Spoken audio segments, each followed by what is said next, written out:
Hi friends, welcome to my channel. మిత్ర ఎంతకీ ఇంటికి రాకపోవడంతో అరవిందకి అనుమానం బలపడిపోతుంది. ఇక వివేక్ని నిలదీస్తున్నా కూడా వివేక్ సమాధానం చెప్పకపోవడంతో అరవింద కోపంగా వివేక్ కాలర్ పట్టుకొని మిత్ర ఏడి, మిత్ర ఎక్కడా అని అడుగుతూ ఉంటుంది. అది పెద్దమ్మ అని వివేక్ అంటుండగా నువ్వు చెప్పవురా అని సోఫాలోకి నెట్టేస్తుంది వివేక్ని అరవింద.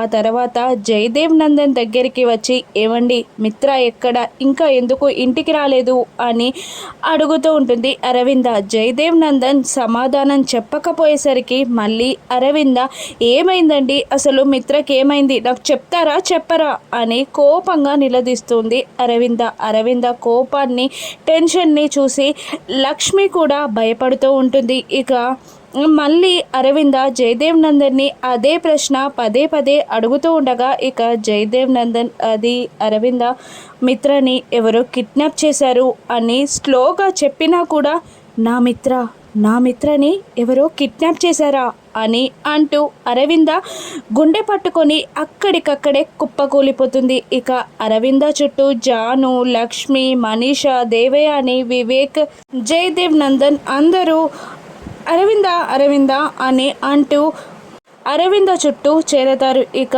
అరవిందకి ఏదైనా ప్రమాదం పొంచి ఉందా, మిత్రని లక్ష్మి ఏ విధంగా కాపాడనుందో రాను ఎపిసోడ్స్లో చూద్దాం. Thank you for watching.